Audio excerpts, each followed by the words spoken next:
सबसे पहले नंबर तो सभापति महोदय, आज महिला दिवस है, सभी महिलाओं को बधाई। हमारी पूर्व मुख्यमंत्री वसुंधरा राजे जी को बधाई। और फिर मैं अपने ये बीजेपी वालों को भी बधाई दे रहा हूँ कि उन्होंने टेबल बजाई मेरे लिए, राठौर साहब को, नारायण सिंह जी को भी और चंद्रभान जी को भी। सभापति महोदय, सबसे पहले मैं, हमारे मंत्री जी कहीं चले गए हैं, थोड़ा मैं उनको बताना चाहता हूँ कि मेरे विधानसभा क्षेत्र में 2013 में एक योजना चालू हुई थी, सहबूब बसई नवाब 44 गांव की योजना थी। सभापति महोदय, आप बिराजिए, आप बिराजिए, बिराजिए, बिराजिए, बिराजिए, बिराजिए, सब बन जाएगी, बिराजिए, माननीय सदस्य बिराजिए, बिराजिए। आप अपनी तरफ के वक्ता का समय बर्बाद कर रहे हैं। माननीय उपनेता महोदय, जितना समय कंज्यूम हो रहा है आपके, मैं उसमें से काटूंगा। बिराजिए आप। हाँ, सरकार का मैं समय काटूंगा, जितना समय कंज्यूम किया है आपकी तरफ से जो वक्ता बोलेगा उसका काटूंगा मैं। माननीय मंत्री महोदय, ये व्यवस्था आश्रय को देने दीजिए, आप रहने दीजिए, आप बोलिए। सभापति महोदय, जो 44 गांव की मेरी योजना थी वो 2 साल में कार्य पूरा होना था, वो अभी तक नहीं हुआ। 2013 से 2015 में होना था, वो अभी 22 हो गई। जब से सरकार कांग्रेस की भी आ गई, बीजेपी की भी रह गई, किसी ने अभी तक इस कार्य पर ध्यान नहीं दिया। और हर बार मैंने विधानसभा में इसमें क्वेश्चन लगाया है, हर बार एक ही जवाब आता है, काम चालू है, प्रगति पे। कब तक उसकी प्रगति पूरी होगी? को उसकी समय सीमा है क्या? अगर वो फर्म काम नहीं कर रही तो उस फर्म के खिलाफ आप क्या कार्रवाई कर रहे हैं? जिस योजना को 2 साल में पूरा होना था वो 9 साल हो गए, अभी तक नहीं हुआ।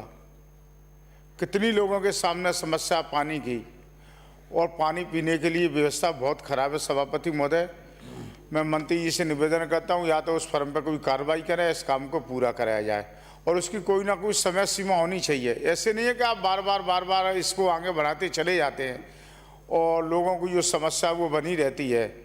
तो मंत्री जी से मैं निवेदन करता हूँ कि इस वक्त मुझे थोड़ा सा जवाब वो दें कि आप इस योजना को कब तक पूरा कराएंगे, या जो कछुआ चाल है, आप बार यहाँ पर जब भी आते, जब मेरे को एक ही जवाब मिलता है कि कार्य चालू है। ये कार्य कब तक पूरा होगा कि नहीं होगा, ये भी एक बार क्लियर करें। तो मैं सभापति महोदय मांग करता हूं मंत्री जी से कि आप इस योजना को तत्काल पूरी करावें, और लोगों के कार्य, पानी की बहुत समस्या है, लोग टैंकरों से और ट्रैक्टरों से पानी भर कर नहीं लाते हैं। आपकी सरकार तो 2 महीने पानी पिलाने के अलावा फिर तो कोई कार्रवाई करती नहीं है। का 2 महीने के अलावा बकाया 10 महीने में पानी कहाँ से आएगा? सरकार तो 2 महीने टैंकर डराती है, और बाम में भी हर जगह टैंकर नहीं डरा पाती है, तो इसके अलावा पर बाकी के महीने के लिए पानी कहाँ से आएगा? तो सभापति महोदय, मैं मंत्री जी से मांग करता हूं कि इस पर तत्काल प्रभाव से आप कार्रवाई करावें, उस काम को पूरा कराया जाए। एक सभापति महोदय, 44 गांव की तो वो है, इसी में 35 ग्राम पंचायत मेरी और जुड़ी हुई इसी कार्य में, तो अभी मेरी वो 35 ग्राम पंचायत वो भी अधूरी पड़ी हैं। एक सभापति महोदय, जो सरकार द्वारा जो अपनी जो हेडपम्प है, जो आपका डिपार्टमेंट पीएचडी लगाता है, वो तो सभापति महोदय अपनी मरम्मत कराता है, और जो गांव का सरपंच लगाता है वो हेडपम्प लगा देता है, उसके बाद में उसकी कोई देख रेख नहीं होती है। पैसा तो सरकार का ही है, पानी तो आपको डिपार्टमेंट को ही पिलाना है। तो मैं सभापति महोदय मंत्री जी से मांग करता हूँ कि वो भी हेडपम्प हैं, आप उनकी मरम्मत करावें। वो हेडपम्पों की अगर अपन मरम्मत नहीं कराएंगे तो पानी की समस्या रहती है। तो सभापति महोदय, जो अपने हेडपम्पों की मरम्मत है, जो आप पीएचडी द्वारा लगाए, आप उनकी मरम्मत कराते हैं। जो सरपंच द्वारा जो हेडपम्प है, आप उनकी मरम्मत नहीं कराते हैं। सरपंच के पास इतना पैसा नहीं होता है, इतने उसके पास कोई लेबर नहीं है, उसके पास इतना कोई संसाधन नहीं है कि वो जाकर वो हेडपम्पों की और उनकी वो मरम्मत करा सके। तो सभापति महोदय, मैं मंत्री जी से निवेदन करना चाहता हूं कि मेरी मांग है कि आप सरपंचों वाले ये हेडपम्प पे आप जिनकी भी आप देख रेख करें, आप इनकी भी मरम्मत करावें। और सभापति महोदय, आप सिर्फ 2 महीने के लिए गाड़ी चलाते हैं, 2 महीने के बाद में कोई भी हेडपम्प खराब हो गया तो बाकी बाद में अगर कोई डिपार्टमेंट वालों से बात करें तो मुझे कह देते क्या करें, हमारे पास कोई गाड़ी नहीं है। तो गाड़ी तो सभापति महोदय करीबन नहीं तो आप 12 महीने के लिए पानी की ये तो है नहीं कि आप 2 महीने पानी पी लेंगे पर आप बाकी 10 महीने आपको पानी की ज़रूरत नहीं पड़ेगी।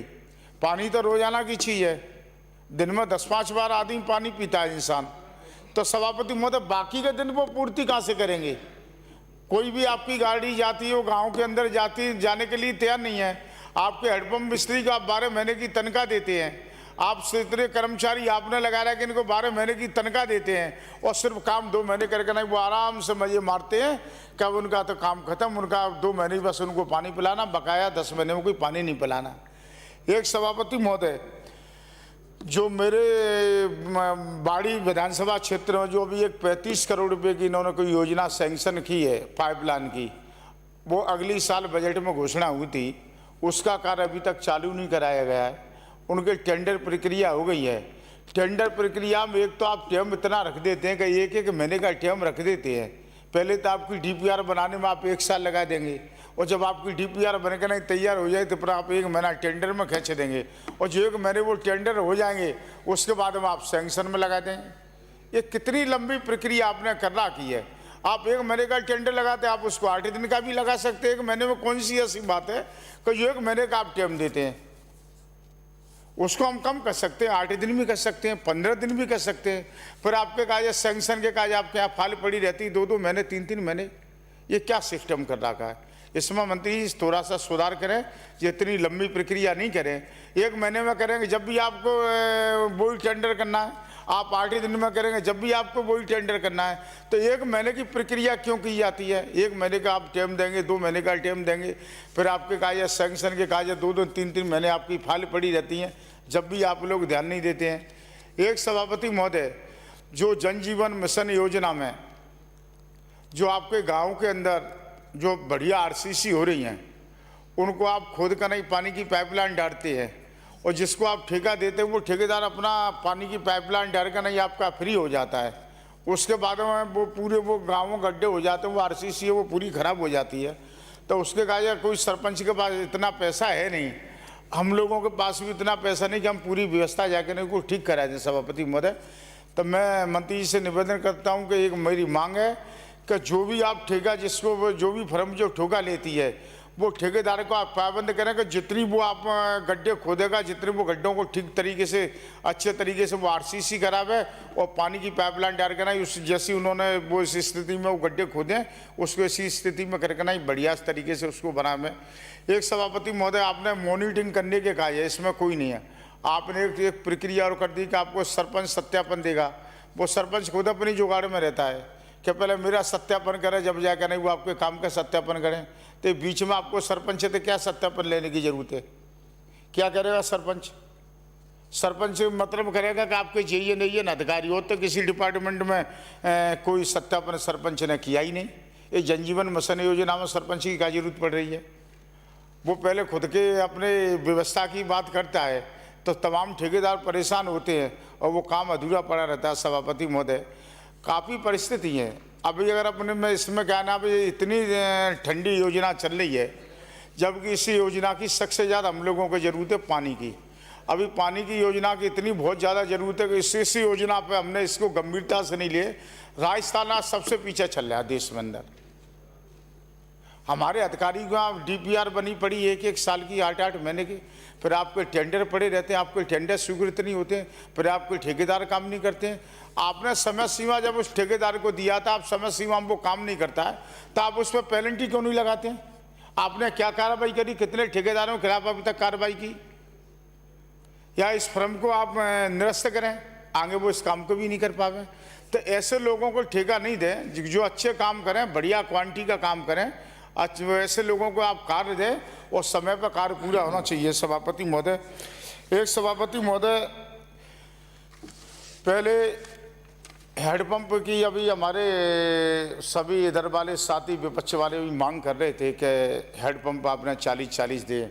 हमने तो आपको 40 जब भी दिए, हम लोग तो 21 थे, आपने तो हमको इतने भी नहीं दिए। 2 मिनट में समाप्त करें।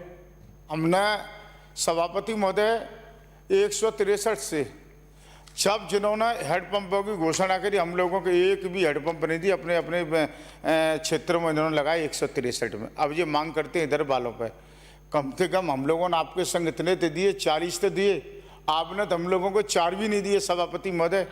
एक सभापति महोदय जो हमारे विपक्ष वाले हैं, इनकी मांग है कि हेडपंप दिए जाए, तो मैं भी इस मांग में अपना समर्थन देता हूं कि हेडपंप की ज़रूरत है। अभी जल जीवन मिशन योजना में काफ़ी समय लगेगा, जब तक हम काम करेंगे वो हेडपंप की हमें ज़रूरत पड़ेगी। तो मैं मंत्री जी से मांग करता हूं कि मंत्री जी आप करीबन तो हर विधानसभा में 100 200 से हेडपंप की आप व्यवस्था करें, जब जाकर इस पानी की समस्या इससे निजात कहीं जाकर नहीं मिलेगी। एक सभापति महोदय, कुछ गांव ऐसे हमारे के जो जन जीवन मिशन योजना में भी छूट चुके हैं, ग्राम पंचायत छूट चुकी है। सभापति महोदय, सरकार की घोषणा है कि हर घर में पानी पहुंचाएंगे, केंद्र सरकार राज्य सरकार मिलकर नहीं 50-50 दे रहे हैं। पर इसके बाद में भी सभापति महोदय अभी मेरी केव ग्राम पंचायत रह गई हैं। मैं मंत्री जी से मांग करता हूं कि मेरे विधानसभा क्षेत्र बाड़ी ग्राम पंचायत और रुदेरा कुदन्ना एवं इनके समस्त ग्राम की जो भी फाड़ी की चट्टान है, ये ग्राम पंचायतों में अभी तक ना तो आपकी कोई डीपीआर बनी, ना आपकी कोई टेंडर, ना आपकी जन जीवन मिशन योजना में, ना भी आपकी कोई प्रक्रिया में। तो ये पूरे ग्राम पंचायत हैं, करीबी नहीं तो मैं जानती हूँ 20-25 गाँव हैं। इनके कार्य आप एक नलकूप लगाए क्या नहीं, कैसे ऊंचे नीचे गाँव, बहुत जंगल एरिया है। तो इनके कार्य सभापति महोदय कोई आप ऐसी स्कीम बनाए कि हमारे पास में एक राम सागर बांध है, वहाँ पर हमारी पूर्व मुख्यमंत्री वसुंधरा जी रुकती हैं, तो वहाँ से एक पानी की पाइपलाइन डाल के नहीं एक व्यवस्था की जाए कि ये गांव को पानी पिलाने के लिए एक व्यवस्था की जाए सभापति महोदय। और सभापति महोदय, जितनी भी योजनाएं वो अगर अपन समय पर पूरी नहीं कर पाएंगे तो कोई मतलब नहीं है। अब मेरे यहाँ आरसीसी का काम होने वाला है, आपने नगर पालिका क्षेत्र में 10 किलोमीटर पहले आपने सीसी खड़ंजा दे दिए, 15 किलोमीटर बजट में घोषणा कर दी। अभी आपकी पानी की पाइपलाइन डरेंगी तो वो 25 किलोमीटर मेरे यहाँ की पूरी रोड है वो पूरी बर्बाद हो जाएंगी सभापति महोदय। एक तरफ से हम रोड बनाएंगे, एक तरफ से पीएचडी वाले वो उसको गड्ढे खोदेंगे।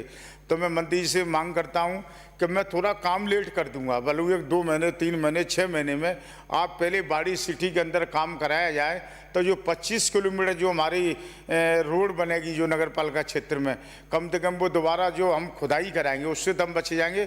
तो मेरी मांग है कि तत्काल प्रभाव से जो टेंडर हुए हैं उनको सैंक्शन कराए और तत्काल प्रभाव से आप उस कार्य को चालू कराया जाए। इतनी स्पीड में जैसे जो अभी मंजीत धर्मपाल चौधरी वो हमारी बचे। सभापति महोदय, आपने बोलने का मौका दिया, धन्यवाद।